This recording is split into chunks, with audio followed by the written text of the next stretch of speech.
नमस्कार दोस्तों। आज की क्लास में देखेंगे आरपीएफ कांस्टेबल और एसआई में पूछे गए मैथ के कुछ महत्वपूर्ण प्रश्नों को। इन प्रश्नों को एक ट्रिक के माध्यम से लगाएंगे जिसका कुछ ही सेकंड में आंसर आएगा। यह आरपीएफ कांस्टेबल और एसआई के लिए आज तीसरी क्लास रहने वाली है। तो देखिएगा आज का पहला प्रश्न। पहले प्रश्न में क्या पूछा जा रहा है? इसमें पूछा गया है कि यदि एक लेख 144 रुपये में बेचा गया, यदि लाभ का प्रतिशत संख्यात्मक रूप से लागत मूल्य के बराबर था, तो लेख की लागत मूल्य का पता लगाइए। यानी प्रारंभिक मूल्य उसके क्रय मूल्य का पता लगाने के लिए कह रहा है। एक चीज़ को यहाँ पे नोट करिएगा, जो था ना, जो उसका लाभ प्रतिशत था उसके लागत मूल्य के बराबर था। यदि 50 रुपये लागत है तो उसे 50 रुपये का इस पे क्या हुआ है, लाभ हुआ है। साफ साफ हुआ है, यह कहना चाह रहा है ना। तो 50% का लाभ, यदि 50 रुपये की वस्तु है तो उसमें 50% का लाभ है। यदि वस्तु 60 रुपये का तो उसमें 60% का लाभ है। तो इसी आधार पर आप ऑप्शन से इसको क्या कर सकते हैं, चेक कर सकते हैं। तो इसका पहला ऑप्शन देखते हैं। मान लेते हैं कि वस्तु कितने की है, 80 रुपये की। वस्तु कितने की है, 80 रुपये की। और उसने साफ साफ कहा है कि जो लाभ प्रतिशत है ना, उसके लागत मूल्य का मूल्य के बराबर है। तो जो लाभ होता है तो 100 में जोड़कर लिखते हैं, हानि होती है तो 100 में घटा के लिखते हैं। इतना तो आपको पता होगा। यदि वस्तु 80 की है तो उस पे 80 का लाभ भी दिखाना पड़ेगा। यदि वस्तु 100 की है तो उस पे 100 का लाभ दिखाना होगा। तो हम पहला ऑप्शन उठाएं तो अब मानते हैं कि वस्तु की लागत कितनी है, 80। तो इसका जो प्रतिशत लाभ होगा वो भी 80% दिखाना होगा। लाभ है तो 100 में जोड़ेंगे तो यानी ये कितना हो जाएगा, 180%। कितना हो जाएगा, 180%। परसेंट है तो बटा क्या कर देंगे, 100 कर देंगे। नीचे 2 जीरो, ऊपर भी 2 जीरो से क्या करेंगे, जीरो को काट देंगे। तो क्या बचा, 18 8 144। और 144 ही लाना था। यानी इसका पहला ऑप्शन है क्या हो गया, सही हो गया। यानी इसको हम ऑप्शन से बड़े आराम से लगा सकते हैं। एक सिंपल सा और डायरेक्ट तरीका एक और आपको बताते हैं कि जब भी ऐसे कह दे कि जो उसका लाभ है उसके लागत मूल्य के बराबर, या उसकी जो हानि है उसके लागत मूल्य के बराबर है, तो क्या करेंगे इसमें देखिएगा। जैसे जो दिया है ना, जितने में बेचा गया, जैसे 144 में बेचा गया है तो 144 का ऐसा दो खंड करिएगा। 144 का ऐसा दो खंड करिएगा जिसके बीच का अंतर कितना हो, 10 हो। ऐसा दो खंड करना है, उसका गुणनखंड करना है कि उनके बीच का जो अंतर हो कितना होना चाहिए, 10 होना चाहिए। जैसे देखिए यहाँ पे 18 आठे 144, 18 आठे कितना हो गया, 144 हो गया। और इनके बीच का अंतर भी कितना है, 10। हमेशा अंतर 10 होना चाहिए, इस चीज़ को ध्यान देना है ना। अब देखिए जब 18 आठे 144 दो संख्या मिल गई, एक 18 मिल गई और एक क्या मिल गई, 8 मिल गई। तो छोटी संख्या के साथ हमें क्या कर देना है, जीरो बढ़ा देना है। जो छोटा अंक रहेगा उसी के साथ हमें क्या बढ़ा देना है, जीरो बढ़ा देना। वही हमारे लिए क्या हो जाएगा, आंसर हो जाएगा। तो एक पहला तरीका भी आपने देखा ऑप्शन से, और एक दूसरा तरीका था, है ना। तो जो भी आपको समझ में आए उस तरीके से आप लगा लीजिएगा। एक क्वेश्चन जो है आरपीएफ कांस्टेबल में पूछा गया ही क्वेश्चन है। आगे देखिएगा अगला प्रश्न। इसमें क्या पूछा गया है, इसमें पूछा गया है कि 1369 को 1369 को यदि 9 से विभाजित किया जाए तो शेषफल क्या होगा, क्या प्राप्त होगा, ये बताना है ना। यानी डिविजिबिलिटी का रूल इसमें लागू होगा। तो देखिएगा 9 से कौन सी संख्या कटती हैं, जिनकी संख्याओं का योग 9 से कटता है वो पूरी की पूरी संख्या किससे कट जाती है, 9 से कट जाती है। एक काम करिए, आप इनको क्या करिए, पूरा एक बार जोड़ लीजिए, है ना। इन अंकों को क्या करेंगे, हम एक बार पूरा पूरा जोड़ लेंगे। यदि इन पूरा अंकों को हम जोड़ेंगे तो अंक जोड़ने पर योग कितना आएगा, 19 आएगा। उसी 19 में क्या करिए, 9 से भाग लगा दीजिए। उसे 19 में क्या करिए, भाग 9 दूना 18, तो शेष कितना आ गया, 1। यही हमारे लिए क्या हो जाएगा, आंसर हो जाएगा। लेकिन इसका एक सिंपल सा तरीका बताते हैं। ये तरीका तो आपने बार बार लगाया होगा ना, क्योंकि 9 से वही संख्या कटती हैं जिनके अंकों का योग 9 से कट जाए, है ना। जैसे 18, 18 किससे कटता है, 9 से कटता है। रीजन क्या है कि आप 8 एक जोड़ेंगे तो कितना होगा, 9। जैसे 27 से 9 से कटता है। रीजन क्या है कि 7 और 2 जोड़ेंगे तो कितना हो जाएगा, 9 हो जाएगा। आपको पता होगा कि 36 9 से कटता है। क्यों कटता है, क्योंकि 6 और 3 जोड़ेंगे 9। यदि अंकों का योग 9 से कट रहा है तो पूरी की पूरी संख्या किससे कटती है, 9 से कटती है। इसलिए अंकों का योग किया गया। तो अंकों का योग करने पर 9 दूना 18, 18 बार में यानी 18 तो कट गया 18 तक, लेकिन एक क्या आ गया, शेष आ गया। एक तरीका तो है आपके पास कि आप जोड़ें और 9 से भाग दे दें, तब भी इसका आंसर आएगा। लेकिन एक थोड़ा सा सिंपल तरीका आपको बता रहे हैं जो जल्दी आएगा आपका आंसर ना।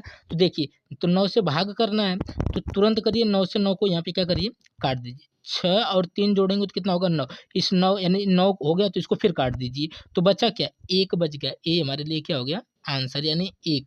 ए वाला ऑप्शन जो है 1 एकदम सही हो जाएगा।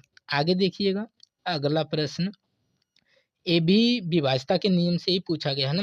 इसको भी आप चाहें तो पूरा योग करें, है ना।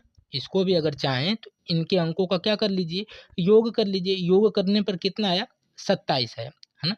जैसे 2 4 7 9 और 5 को आप क्या करिए जोड़ लीजिए, जोड़ने पर कितना आएगा 27। इस 27 में यदि आप 9 से भाग देंगे तो ये क्या हो गया पूरा पूरा कट गया, यानी कुछ भी शेष नहीं बचा, यानी इसका आंसर कितना आ गया 0 आ गया।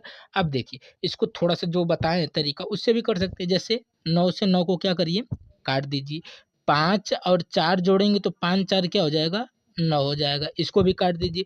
7 और 2 ये भी 9, यानी पूरा का पूरा क्या हो गया कट गया, यानी कुछ भी यहाँ भी नहीं बचा, तो फिर कितना आ गया 0 ही आ गया। आगे देखिएगा अगला प्रश्न, इसमें क्या पूछा गया है, इसमें पूछा गया है कि 98 फैक्टोरियल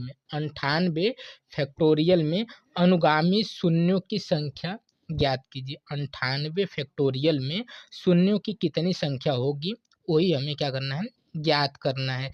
98 फैक्टोरियल यानी यहाँ से उल्टी, यानी 98 97 96 यानी 1 तक संख्या हम उल्टा लिख लेंगे। उसी में पूछ रहा है 0 की संख्या कितनी बार आएगी, वही हमें क्या करना है बताना है। तो देखिएगा 98 में डायरेक्ट आप क्या कर लीजिए 5 से भाग दीजिए। 5 से आप भाग क्यों दे रहे हैं इसको समझिएगा, है ना।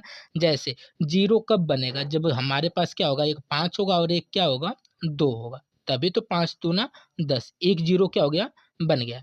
हमारे पास क्या होगा जब एक 5 और एक क्या होगी सम संख्या, जैसे मान लो अगर 4 भी बन गई तो 5 चौक के 20, जैसे 5 आया और क्या आया 6 आया, तो 5 छक का 30, यानी एक 5 और एक सम संख्या मिलती है तभी क्या बनता है एक बार हमें 0 मिलता है, यानी 5 का आना ज़रूरी है और इसके साथ एक सम संख्या आना ज़रूरी। तो यदि आप 1 से लेकर 98 तक संख्या लिखेंगे, 98 फैक्टोरियल का मतलब ये हो गया कि 1 से लेकर 98 तक यदि आप संख्या लिखेंगे तो इसमें 5 हो सकता है कुछ लिमिटेड आए, लेकिन सम संख्या इसमें बार-बार आएँगी, है ना। कभी 2 4 6 है ना, 12 बहुत बार आएगी, लेकिन जब जितनी बार 5 होगा उतनी बार ही तो 0 बनेगा ना। जैसे इसमें मान लीजिए तो 2 और आ गया, तो 2 इसमें 2 बार है लेकिन 5 तो एक ही बार है ना, तो 5 जितनी बार होता है 0 उतनी बार ही बनता है। तो इसलिए हम डायरेक्ट किससे भाग देंगे 5 से, इसमें क्या करेंगे भाग देंगे। तो पहले हम 98 में किससे भाग दे देंगे 5 से क्या करेंगे भाग दे देंगे। जब 5 से भाग देंगे तो कितनी बार जाएगा 19 बार जाएगा, कितनी बार जाएगा 19 बार जाएगा। लेकिन 19 ही हमारे लिए आंसर नहीं होगा, ध्यान दीजिएगा। अब इस 19 में भी 5 से भाग देंगे, इस 19 को यहाँ पर रख लीजिए ना, इस 19 में भी 5 से क्या करिए एक बार भाग दीजिए। जब 19 में भी 5 से भाग देंगे तो कितनी बार जाएगा 3 बार, 5 3 15। अब नहीं जाएगी भागना, तो जो 3 मिला है इसको भी इसी में क्या कर लीजिए ऐड कर लीजिए। तो 19 और 3 ऐड करेंगे तो कितना हो गया 22 हो गया, यानी इसमें 22 शून्य आएंगे। अगर 98 फैक्टोरियल को हल करेंगे गुणा करेंगे तो कितनी बार शून्य आएगा 22 बार शून्य आएगा, जो कि इसका एकदम सही आंसर हो जाएगा। आगे देखिएगा अगला प्रश्न, इसमें देखिए रेशियो से पूछा गया प्रश्न है। इसमें ए बी का अनुपात दे दिया, किसका अनुपात दे दिया ए बी का अनुपात कितना दे दिया 4:3, और बी सी का अनुपात कितना दे दिया 5:2। तो हमसे पूछ क्या रहा है ए बी सी का अनुपात, किसका अनुपात पूछ रहा है ए बी सी का अनुपात, यानी ए बी सी 3 अनुपात हमसे पूछ रहा है। तो इसके 2 ऑप्शन तो पहले ही कट जाएंगे क्योंकि इसमें 2 अनुपात ही दिया है, हमको चाहिए क्या ए बी सी 3 का अनुपात चाहिए ना, तो इसमें से कोई एक ऑप्शन होगा। तो इसको देखिए इसको आप लगा सकते हैं ना, जैसे ऐसे ए और बी लिखिए, ए बी का अनुपात कितना है 4 और 3, वहीं पे बी और सी का देखिए, बी और सी का देखेंगे तो कितना है 5:2 है। अब देखिए इसका ऐसे अगर गुणा करेंगे तो 5 चौके कितना आ गया 20, और इसको गुणा करेंगे तो 5 3 कितना हो जाएगा 15, और इसको करेंगे तो 3 दूना 6। तो यानी कितना आ गया यह ए है यह बी है और यह क्या है सी है, यानी 20 15 6, यानी बी वाला ऑप्शन इसका एकदम सही हो जाएगा 20 15 6। इसको आप डायरेक्ट भी देख सकते थे, जैसे ए और बी का अनुपात कितना है 4:3, यानी जो पहले वाला अनुपात होगा वो 4 से कटना चाहिए, जो दूसरा वाला अनुपात होना चाहिए वो 3 से कटना चाहिए। तो 20 जो है देखिए 4 से कटेगा, यहाँ पे जो 15 है वो किससे कटेगा 3, यानी हम ऐसे भी इसको चेक कर सकते हैं। आगे देखिएगा अगला प्रश्न, इसमें क्या पूछा गया है? इसमें पूछा गया है कि दो संख्याओं का लस कितना है? 88 है। दो संख्याओं का जो लस है वो कितना है? 88 है। और मस की बात करें तो मस कितना है? 22 है। उनमें से एक संख्या, कह रहा है कि यदि उनमें से एक संख्या कितनी है? 22 है, तो दूसरी संख्या ज्ञात कीजिए, है ना। उसका लस भी हमें दे दिया कि 88 है, उसका मस भी हमें दे दिया कितना है? 22 है। उनमें से यदि एक संख्या उसने बता दिया कि 22 है, तो हमसे कह रहा है कि अब दूसरी संख्या हमें बताइए। तो इसके लिए एक सीधा सीधा फार्मूला होता है, पहली संख्या गुणे दूसरी संख्या बराबर लस गुणे मस। यदि हम इस पे हल करते हैं तो हमारा आंसर निकल के आ जाएगा। तो पहली संख्या गुणे दूसरी संख्या बराबर लस गुणे मस। तो देखिएगा, पहली संख्या हमें कितना दे दिया है? 22 उसने दे दिया है। पहली संख्या उसने कितना बताया है? 22 बताया है। तो हम यहाँ पे क्या करेंगे? 22 रख लेंगे। और जो दूसरी संख्या वो हमसे पूछ रहा है, दूसरी संख्या नहीं पता है, तो कितना कर देंगे हम? यक्स मान लेंगे। और देखते हैं लस उसने कितना दिया है? 88 दिया, तो हम 88 रख लेते हैं। और उसने म से कितना दिया है? 22 दिया, तो हम 22 रख लेते हैं। अब देखिए, बीच में बराबर लगा है, बीच में क्या लगा है? बराबर लगा है। तो इस पर और उस पर जो भी चीज़ें कटने वाली होती हैं उनको हम क्या कर सकते हैं? काट सकते हैं। तो सीधा सीधा 22 से 22 को क्या करिए? काट दीजिए। तो बचा क्या? यक्स बराबर क्या बच गया? 88। और ये हमारे लिए क्या हो गया? आंसर हो गया। यानी डी वाला ऑप्शन इसका एकदम सही हो जाएगा। आगे देखिए, अगला प्रश्न इसमें क्या पूछा गया है? इसमें पूछा गया है कि उन दो नंबरों का गुणनफल का पता लगाएं जिनका लस 120 तथा मस कितना है? 13। जिनका लस कितना दे दिया है? 120 और मस कितना दिया है? 13। और हमसे पूछ क्या रहा है? गुणनफल। यानी फिर वही फार्मूला लगाएंगे, दो संख्याओं का गुणनफल बराबर लस गुणे मस। इसी फार्मूले पे लगाएंगे, हमारा आंसर निकल के आ जाएगा।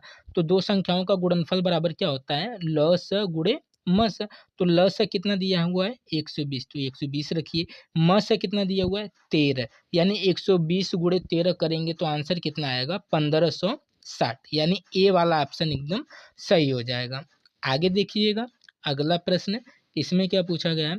इसमें भी वही सेम, यानी सेम फार्मूले पे ही क्वेश्चन पूछा गया है कि उन संख्याओं का गुणनफल ज्ञात करिए जिसका लस कितना है?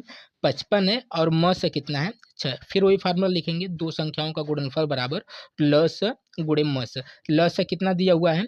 55, तो 55 लिख देंगे। मस कितना दिया हुआ है? 6। 55 गुणे 6 करेंगे तो कितना आ जाएगा? 330। यानी बी वाला ऑप्शन इसका एकदम सही हो जाएगा। आगे देखिएगा, अगला प्रश्न इसमें क्या पूछा है? इसमें भी क्वेश्चन सेम है, दो संख्याओं का, यानी जो एचसीएफ और एलसीएम के जो क्वेश्चन पिछली बार पूछे गए वो ज़्यादातर इसी टाइप के ही क्वेश्चन पूछे गए। तो जो भी क्वेश्चन पूछे जाएंगे वो आसान क्वेश्चन ही पूछे जाते हैं आरपीएफ में। एक चीज़ को नोट करिएगा। हाँ, लेकिन जो आपको फिजिकल होगा, फिजिकल थोड़ा सा हार्ड हो सकता है ना। तो देखिएगा, वही फार्मूला इसमें फिर लिखिएगा, पहली संख्या गुणे दूसरी संख्या बराबर लस गुणे मस। तो इसमें आपको क्या क्या पता उसको नोट करिएगा, है ना। जैसे उसने ल से कितना दे दिया है? 171। ल से कितना दे दिया है? 171, तो 171 नोट कर देंगे। म से कितना दिया है? 19, तो म से कितना लिख देंगे? 19 लिख देंगे। उनमें से एक संख्या भी कितना बता दिया है? 19 बता दिया। जब एक संख्या उसने 19 बता दिया तो एक संख्या भी 19 कर देंगे। बीच में बराबर लगा है, तो जो जो चीज़ें कटेंगे उनको हम क्या करेंगे?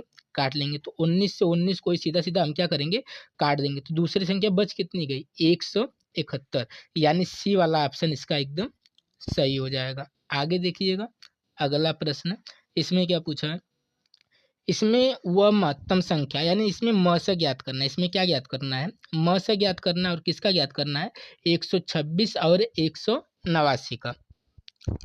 तो इसमें म से बताना है किसका? 126 का और 189 का। तो म से वह जो संख्या होती है जो दी हुई संख्याओं को पूरा पूरा काट दे, यानी इसका जो म से होगा वह 126 और 189 को पूरा पूरा काटना चाहिए। तो म से निकालने का तरीका आपके पास है कि आप 126 ऐसे लिखिए, कामा फिर 189 लिखिए और ऐसे काटना स्टार्ट कर दिए। ये भी तरीका आपके पास, लेकिन एक सिंपल सा तरीका बताएंगे। आप सीधा सीधा जब भी आपको म से निकालना होगा तो आप क्या करेंगे? सीधा सीधा जो 189 है ना, 189 को लिख लीजिए। 189 है तो 189 को क्या करिएगा? लिखिएगा 189। और उसमें से 126 को घटा दीजिए। 126 को यदि आप घटाएंगे तो 9 में से 6 गया, कितना आया? 3। 8 में से 2 गया, कितना? 6। यानी सीधा सीधा अंतर करिए। अंतर करेंगे तो कितना आएगा?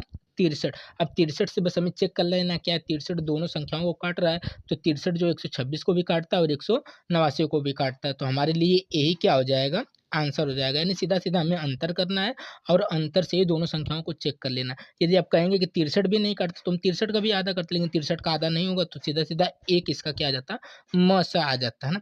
जैसे अगर मान लीजिए अंतर करने पर कितना था 16, और 16 से ना कटता तो उसका हम आधा कितना करते हैं, 8 करते हैं ना। तो लेकिन ये 63 से ही कट जा रहा है, इसलिए हमारा 63 ही क्या हो जाएगा, आंसर हो जाएगा। आज के लिए बस इतने ही प्रश्न थे। आशा करेंगे कि सभी प्रश्न आपको समझ में आ गए होंगे। सभी प्रश्न समझ में आए हों तो वीडियो को लाइक, शेयर एंड चैनल को सब्सक्राइब कर लीजिएगा। मिलते हैं अगले वीडियो में।